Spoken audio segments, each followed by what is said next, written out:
What's up, everybody? Welcome to the first episode of In the Heyday. I'm your host, Oliver Hayes with Bus Stampede. And in this podcast, I'll be attempting to attack everything having to do with the Colorado Buffaloes men's basketball program, the Big 12, and college basketball in general. But of course, that's a lot to talk about, so I'll mainly be covering the Buffs in a lot of these episodes.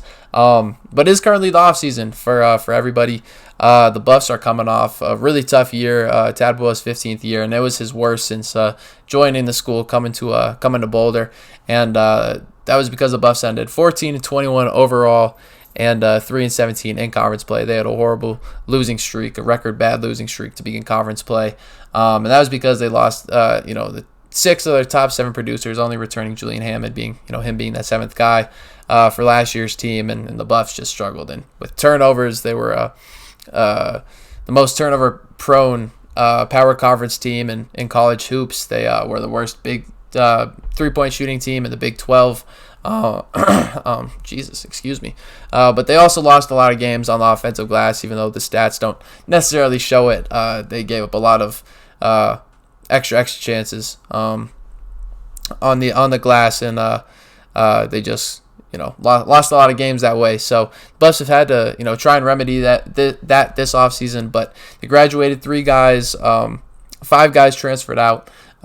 So they've had to fill a lot of spots, especially with the roster cap being at 15 this year, which limits the amount of walk-ons. But the Buffs, they've recruited 5 freshmen at the moment. They've added 2 transfers, and they're returning from last year's team 5 guys, Bangot Dak and Sebastian Ranchik being the 2 that everyone was really hopeful for, but also Elijah Malone, a big man who came from the NAIA level last year and wasn't expected to have a second year in Boulder, but after a court case was settled during the season last year, him and a bunch of NAIA other athletes and athletes from other levels of division of college sports got an extra year of eligibility, and Elijah Malone was a part of that, so he gets another year in Boulder, which I think is exciting because even though we kind of struggled last year, he really came along down the stretch, so I think he can expand his game and really do something this year. And then behind him, Felix Caceres, he didn't see the court too much, less than 400 minutes in total, but showed some defensive flashes, some decent things, has a crazy motor, showed that down the stretch of the year. And then Andrew Crawford, redshirted, but of course, anybody from Colorado has known the name and seen what he can do, at least at the high school level. So, people are excited to see what he can do coming off of that. So, going to read, my article that I post on Bus Stampede on 247sports.com if you want to read a little bit more about Andrew Crawford. But, the big thing is off-season news because it is the off-season, like I said, and, with the offseason comes more recruiting, especially with the transfer portal, the big stuff. And the big splash that the Buffs made was came with Barrington Hargress from UC Riverside. He's coming off his redshirt sophomore year, where he was an all-league first-team selection with the Highlanders. UC Riverside had a really solid year. I think they're one of the top teams in their conference and went pretty deep in their conference tournament. If I'm not mistaken, but Hargress was the leader of that. Only being 6 foot, he's a pretty solid dude at 195 pounds, and he's really athletic. He's quick, he's fast, he's he's shifty, he's bouncy, he's jittery. He can really move, and being almost 200 pounds, he can hold his weight a decent amount, and he averaged over 20 points per game last year on his way to that All League first team selection. He was the conference's rookie of the year before that. But yeah, he did so on 44.4% shooting from the field, just under 33% shooting from deep, and 73% shooting from the line. So pretty efficient all around, and that's very respectable given the fact that he had over a 32.9% usage rate, something like that, which is among some of the highest usage rates in college basketball at the Division I level last season. So for him to be efficient and put the ball in the basket at the rate that he did, with how much the ball was in his hands, and for his team to be successful, I think speaks to how great he was for the Highlanders this past season. But the big thing, especially with the Buffs, struggling with how many turnovers they had last season, is the fact that Hargress only averages 1.9 turnovers per game. His assist to turnover ratio is 2.53. I believe that's among the 90th percentile of Division One players, and he's never had a turnover rate higher than 10%, which is just insane. So with the ball being in his hands a lot, there shouldn't be many giveaways, which was the plague of last year's team. But with his usage rate being so high, he had a lot of catch and shoot, or a lot of off the dribble. Had to score off the dribble a lot last season, as you saw in that clip. That was mean, but he had to score off the dribble a lot, and so I think that hurt his efficiency. And I think with more catch and shoot opportunities this season and just an improvement over the summer, he can really get up, really boost his efficiency. And talking with Tad, he thinks him and the coaching staff think that Hargress could get up over that 40% mark. If he really makes the jump this offseason. That's a big if, of course, but I think that's something that could be done. So, if he can, take care of the ball and score the ball well, I think with him being a first option, which was something the Buffs really lacked last year, as they had to rely on a plethora of guys night in, night out to try and get them a win. I think it would be huge for him to have a first option who would take care of the ball and score the rock. So, he was even though he was unranked out of high school, he was a 4-star recruit in the transfer portal. And a top 20 point guard in the portal, so very excited to see what he can do. But then the second transfer pickup of the offseason was John Manny from Denver. He'll be a sophomore next season, so have 3 years of eligibility. But even though he was the Pioneers' highest recruit in program history, I think it was the number 25 recruit coming out of California. Last year or 2 years ago, however you divvy that up. Even though he was, a high-rated recruit and all that, he struggled mightily last season along with the rest of the Pioneers. They had a really bad season in their conference. Obviously, Denver isn't known for their basketball prowess, but struggled even worse than usual. Their head coach was dismissed, and Manny, he only saw 419 minutes,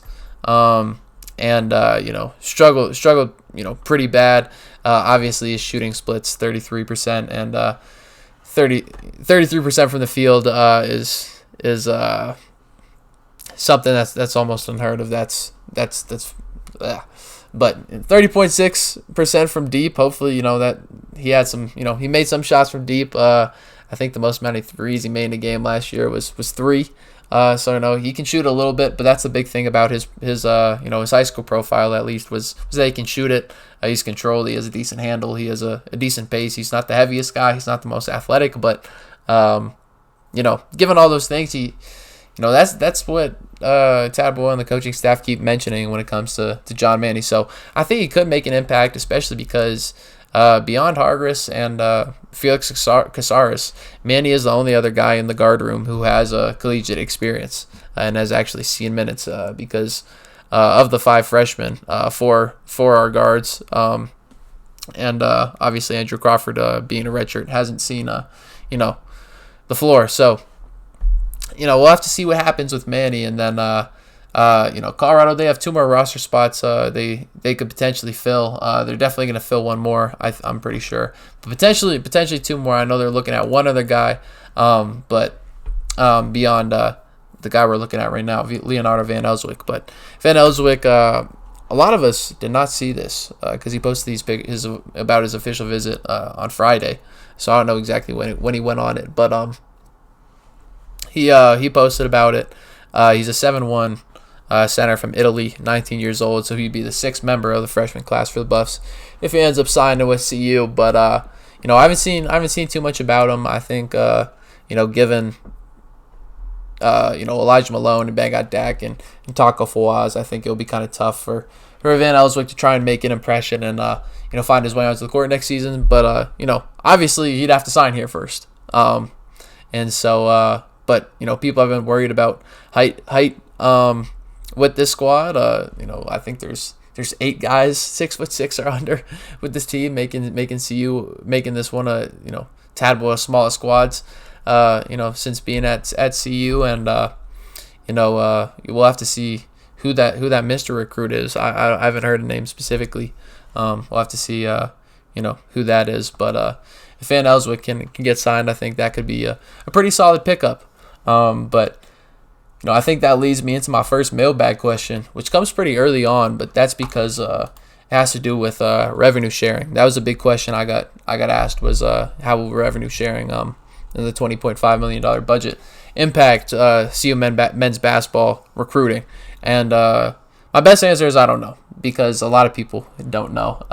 There's a lot of holes and things. With the court case that got finalized, that allows colleges to pay athletes. People are thinking that there's going to be a lot of court cases and lawsuits brought up over the next few years regarding all this stuff. But I think in terms of Colorado men's basketball, I think it sucks that, for everyone, the fact that they don't have walk-ons. I think for Colorado, it sucks that they don't have the walk-ons. I think that, they're pretty. I think Tad Boyle values his walk-ons quite a bit, probably more so than the average guy, and so that sucks. But as far as recruiting, which is what we all want to know, I'll stop being around the bush. The reason I'm bringing this up so early and answering a mailbag question so early is the fact that everyone's been preparing for revenue sharing, in this case, to get finalized for the past however long, and so what we saw this past offseason, what we're going to see as far as recruiting this offseason, is what we're going to see going forward. I'm pretty sure, because, like I said, everyone's been preparing for this case to get finalized. So I think that what we've seen so far in terms of recruiting is what we'll see in years to come. Obviously, I don't think that's the answer that a lot of people want to hear, but it's honestly just a realistic one, because even though there aren't any specific rules as far as how the budget needs to be divvied up to each sport, and it can be decided freely among each school's athletic department, which is why some schools are cutting, different sports and whatnot. Colorado, I don't think it has done that yet. I think they've only fired some coaches in some lesser sports, but they're choosing to fulfill the whole $20.5 million budget, which is fantastic. I think I saw a quote from Iowa State's AD that said he's not sure if he can fill that, which sucks, because obviously Iowa State was great basketball side of things, but also football as well, and I'm sure some other sports, but Colorado is, even though they're choosing to fulfill it, they're doing it, based off revenue generation. And so, obviously football, anyways, would get the largest chunk of the pie. But with Deion Sanders and everything, there's just absolutely no doubt about it. And so it'll be interesting to see exactly what Colorado men's basketball gets. I don't know if the fact that football is so popular, if that takes away from what can be put towards the men's basketball team, but with the budget, players can get third-party deals through collectives and sponsorships and ads and things like that. They have to go through a passing house that has to look at everything and decide whether or not they're fair and worth it and whatnot, and all this stuff, which is where everyone thinks the lawsuits will come up with revenue sharing.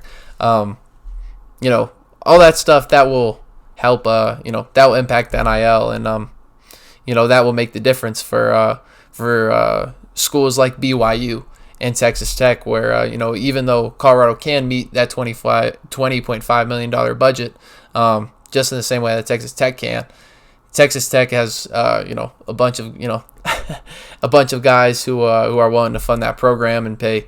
Who are willing to fund their athletic programs, and that's why their star softball pitcher was able to make $1 million, and JT Toppin is making millions of dollars and whatnot, and will continue to do so. And I know that their men's basketball program is getting a way larger chunk than I think a lot of schools are putting towards their men's basketball programs. But that's one school specifically that I think is gonna separate themselves, where Colorado is just gonna stay in that middle kind of echelon of power basketball, in that middle to low echelon, especially when you look at BYU. I'm not sure how their budget is divvied up, if that's even public yet. I know CU's isn't, but BYU, they're paying AJ DeBonta $7 million or whatever it was reported, and part of that has to come from I know the school has to pay him that, but I'm sure he's getting stuff from the collective and ads and this and that. So that goes into it, and where guys sign, and depending on how storied a program is, like Kansas, for example, they're putting way more money towards their men's basketball program, which only makes sense.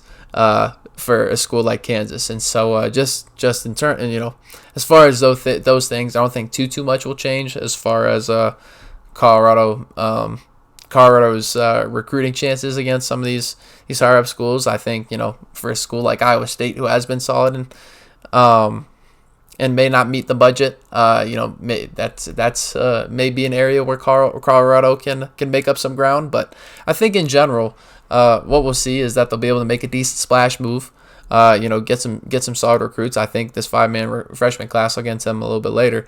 Well, actually, right after this, talk about how fond I am of them and how much of an impact I think they'll have. Even though I think they'll be solid, 2 4-star recruits and 3 3-stars. There may be a 6th member who, may not even have any stars. And then you look at the transfers, I think Barrington Hargis was a great pickup, but John Manny obviously has a lot of question marks. And I think it will just be a consistent thing of Colorado being able to get some really solid guys, some really big pieces like they've had in the past, but just not able to recruit in terms of consistent depth, I guess. I know Colorado teams have had to be all around in years past in terms of playing deep rotations. Obviously not as much as last year, but when you look at other programs and they have multiple 5-stars on the roster, Colorado doesn't have that luxury, and so naturally they're year in and year out they're not going to have teams that are going to be as deep and are going to be able to compete and whatnot in the Big 12 and college basketball in general. So basically my short answer, beyond I don't really know, is I think that Colorado will make up some ground, but ultimately everyone will get more painfully stuck into where they already are, if that makes sense. I think the richer schools are already going to get richer and get the better athletes. I think the poorer schools are going to fizzle out more, and I think everyone in between is just going to get locked further more into whatever echelon of basketball or whatever sport they're in. I think they're just going to get further locked into that. So I know that's not the greatest answer, obviously, with how pessimistic it is. But I think CU could definitely make an impact in the Big 12 next year. So I'll start getting into that.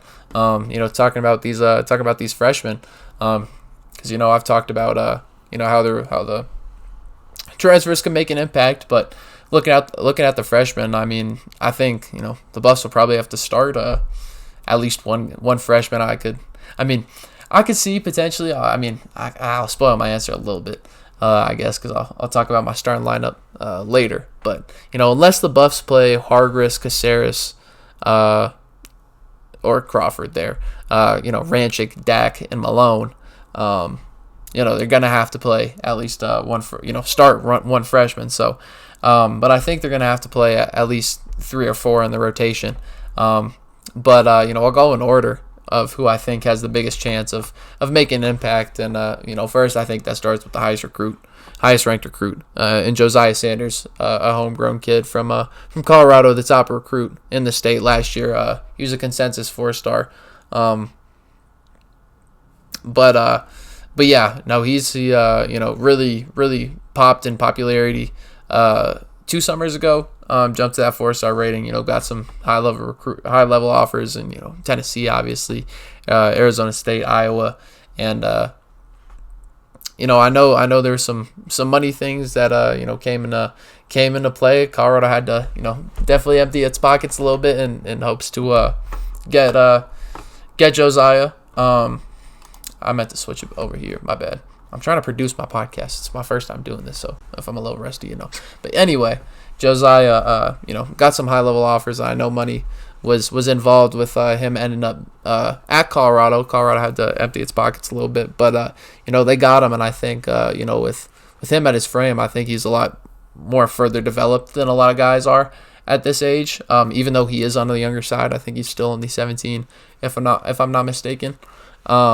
But he's a solid kid, even though he's only 6'4". He's really strong, gets downhill well, and he's really athletic. And so with that downhill ability, he can play above the rim. And I think that's going to be something that's really interesting. And I know he had the ball in his hands a lot with Colorado Prep and his AAU teams over the years. So I think he could get some decent run at the point guard position as well as the shooting guard.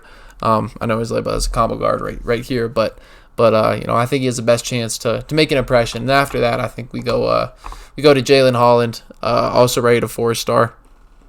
But he got some high level recruits also from Arizona State, but Oklahoma, New Mexico, BYU.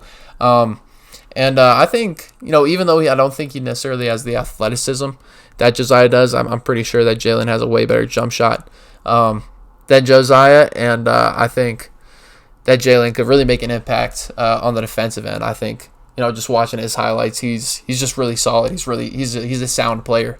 From what it appears, obviously I'm getting my first impression of all these guys tomorrow, going to practice and over the next few weeks with the Australia trip. But just from what I've seen, I think that he's just he may be the most polished guy after Sanders. As far as the freshman, that may be up for debate with Isaiah Johnson, but I'll talk about that in a sec. But I think Jalen Holland could definitely make an impact, especially with him coming out of Dream City Christian Prep, where Taco Fawaz, who I'm talking about right now, who was his teammate. I think Holland will make an impact being a guard, but Taco Fawaz is currently the only freshman who's not a 6'4" to 6'6" guard. I think he's going to make a pretty big impact because Colorado, of course, last year their big thing was having a lamppost in Bangat Dak and a fire hydrant and Elijah Malone. Two guys, same height but very different body types, and that was kind of tough as on the defensive. In all realms of the game, they were able to get mismatches at the cost of disadvantages on the opposite ends of the floor and things like that. And I think Fawaz is able to remedy that because he's 6'10", 235. So weight wise, he's in between both Malone and Bangat. But just looking at his tape, he's athletic. He has a great motor. That's what his reports say. And so even though I don't think he's gonna hit you with a post hook or something like that, and a nice shimmy or some loft dribble moves. That Malone or Dak might have, or I don't think Fawaz is going to step out for a jump shot or shoot the free throw too well. I do think he is going to rebound the ball well. I think he's going to be a good defensive center, and I think he's going to be able to, play above the rim and clean up the glass and get some putbacks. And I think this is something that the Colorado has missed for quite a few years now, is a Big 12 type center, because you look at a lot of these teams where, 2 years ago, looking across the Pac-12, it was Adam Bona and Nafali Dante and Omar Ballo who were all killing because they were, tall, solid, and athletic. And they were just killing some of the other guys. And then you look across the Big 12 this year, and it seems like almost every single team has a guy of that caliber. Even when looking at a team like Kansas, who had Hunter Dickinson, they had Flory Badunga coming off the bench, who was ready to swat 4 shots out of bounds, and it was like, where's this guy for Colorado? So I'm excited for the fact that Colorado got Taco Fawaz, he's a 4-star. Oh, I didn't know. I thought he was still only a 3-star. But anyway, Ian Edmond, another shooting guard. I think he's more likely to switch over to. They have him listed as a small forward. I think he's more likely to potentially shift over to the 3 and play a little bit more of that. But he seems to be a solid shooter. He has less tape than the other 3 guys, so hard to get a gist. But it looks like he's trying to score the rock. So I think if he can bring a shooting spark to Colorado, that could be very solid for them, especially after the year they had last year, shooting the ball. And then, I did not pay for that ad, or I'm not getting paid for that ad. But Isaiah Johnson, the 5th pickup, he's the smallest of the bunch. He's not the lowest recruited. Inman is, but Johnson 6'1", 170, quite small. Was the least recruited of the 5 guys. But I'm expecting him to be uber skilled. There's a decent amount of tape on him because his dad is Chris Johnson, who is an NBA trainer. And has a lot of videos if you look up his name and attached basketball trainer, so you don't get the running back. you'll see that he's worked with LeBron and KD and all these different guys, and of course, growing up in that environment, Isaiah is pretty talented. I'm sure you guys read Adam's write up of it of Isaiah, and so I'm sure that you guys have a good impression of him, and I think the only thing holding him back will potentially be his height and his weight. So we'll have to see, but like I said, I'm getting my first impression tomorrow, so I'm excited about that. And of course, after practice tomorrow, I'll start recording episode 2 and telling y'all what my first impressions are. Start wrapping up this episode. Dylan Hall, he asked me biggest question marks going into the year. That's a pretty vague thing, but I wanted to talk about the one in specific, which is what everyone has been asking is why does Colorado have so many guards and so few forwards? Colorado has 8 guards, all of which are 6'6" or younger. I guess Inman is technically a small forward based on what we just saw. So 7 guards, but either way, 8 players 6'6" or under, and 2 true centers in Fawaz and Malone, and then fringe player, unicorn player in Dak, and then a solid forward in Ranchik, who I think is gonna have a great year. And so I guess my big question mark, saying all that, is I just really wonder who is going to step up among the guards. Obviously, Hargress is going to show out. I think Casares is going to be the starting shooting guard, if not small forward, depending on if the Buffs try and start a freshman. But outside of Hargress and Casares, and you can still put Casares in that group. Basically, none of these guys outside of Hargress have collegiate experience, and if they do, it's very, very little, and that just creates. That only creates question marks. That's very obvious, and so I'll be interested to see who's When I talked to Tad yesterday, he told me that even though there are so many guys who are 6'4" to 6'6", around 185 pounds with such little experience, even though there are so many guys who fit the bill, he says that, Josiah Sanders has a different game from Ian Inman, and Ian Inman has a different game from Jalen Holland, and Jalen Holland has a different game from Isaiah Johnson. So, all these guys have, different styles and, will potentially bring different things to the team. And so I think that would be the biggest question mark is seeing what exactly, these guys bring, and seeing, what lineups are favored for the Buffs, because since they have so many small guys, they can play quite a few small ball lineups. And depending on how versatile all these guys are, that will influence those lineups. But with Dak being who he is, the Buffs could go double big and play 3 smaller guys that go double big and play Ranchik at the small forward and go really huge. They could play Ranchik at the 4 and Dak Malone or Fawaz at the 5 and go more traditional. So yeah, there's a lot of options with this with the lineups, and the plugging and piecing together with the guard specifically will be very, very interesting. And then I guess following up with that is just seeing exactly how the lineups pair with between Malone, Dak, and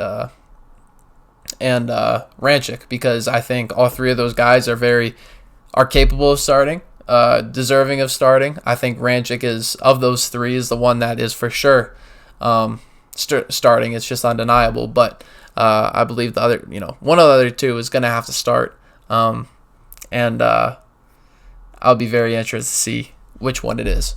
So that was kind of pretty vague for the question marks, but obviously there's with this team and teams in general across the Big 12, I don't think any team is returning more than 50% of their roster from last year. And there's a team like Baylor that is completely new. Literally 0 guys from last year's team are going to be on next year's team. And so it'll be there's question marks regarding everybody, and it's like this across college, all of college basketball. Given the NIL and transfer portal stuff, we all know this. So, we'll have to see. But hopefully in the next episode, I can go a little further into the returners as well, along with the freshmen and my first impressions of them in the transfers. And then, to wrap this up with my final mailbag question, is what do I think the starting lineup for next year is? If I had to guess, if I didn't know who the Buffs are playing, if I had to put my best foot out there, I would go Hargress, Caceres, Ranchik, Dak Malone.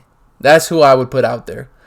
However, I think as we saw last year, Tad is willing to fluctuate his lineup like crazy. I think, the lineup will fluctuate given how young and semi-inexperienced the team is. And so, I could definitely see starting lineups of, I think Hargress and Ranchik are the two guys that are for sure going to start. I think Caceres is probably going to start, but, I could see Josiah or Jalen potentially, fill in that small forward position. I will be interested to see who starts between Dak and Malone if they both start. There's just so many options. But if I had to, rock with my one lineup against everybody between the lot of guys, I would go Hargress, Caceres, Ranchik, Dak Malone, and go ultra big, and hopefully really bank on the fact that I hope that oh no, I'm messing up our production. I really bank on the fact that even though I love this inside scoring that we're seeing right here, I would love to see Ranchik expand his jump shot.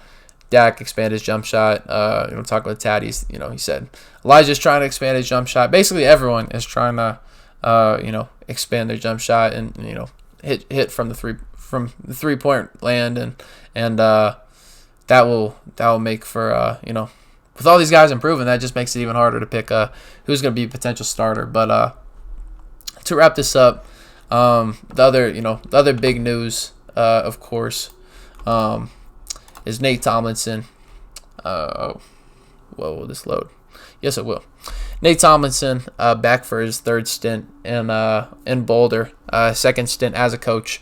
But I think this will be this is very great news given his reputation in Boulder and the experience he picked up on the Northeast. And coming from Providence, I'm not sure why you'd make a pretty lateral move, moving from an assistant coach there to an assistant coach here. Obviously he has his past year, but and he's trying to become a head coach. Tad said that yesterday, but I'll be interested to see what Nate brings in his return. And then of course the last little bit was the Big 12 conference schedule got released, and just my first impressions of it, or everyone's big first impression was the fact that the Buffs will not have to travel to Allen Fieldhouse or McHale. I'm honestly kind of sad about this because this may be my last. I'm a senior next year, so I kind of wanted to travel to some of those places. But looking at this objectively, the fact that the Buffs don't have to travel there is a huge plus, and only have to see those teams once is a huge plus. I think it's a huge win that the Buffs get to see Arizona State and Utah twice. I think those will both be two teams that will fall into the lower half of the conference. And then I think, obviously you're going to have some losses across the way, but, heading to Baylor, BYU, Houston, Iowa State, and even West Virginia, all the away games kind of suck. Only really Cincinnati is kind of like, but we'll see. So yeah, but for the most part, I'm rocking with the Big 12 conference schedule. And so yeah, that pretty much wraps it up. Yeah, these Elijah Malone highlights are really gritty.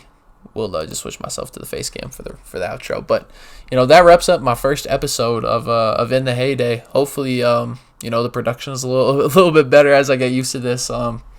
But But yeah, hopefully, the episodes aren't going to be as long. They're not going to be as long going forward. Obviously, there was a lot of ground to cover, talking about last season, the transfers, the freshmen, the guys who moved on, the returners, all this and all of that. I want to talk about everything. But you guys asked a bunch of questions with the mailbag, so I will be addressing those in my second episode, which should be coming this weekend. And then, like I kept saying, the first impressions will be coming, I'll get my first impressions of the team tomorrow. We'll get some good stuff there. And, with the Van Elswick news, I think, I'm not sure if it'll be him, but I think someone is bound to be signed in the next few weeks for the Buffs, and that final roster will finally start to shape up. But either way, I appreciate you guys if you made it this far. And my name is Oliver Hayes with Buff Stampede, and you can catch the next episode of In the Heyday this weekend. After I go to practice, do all the things. I appreciate you guys for watching. Peace.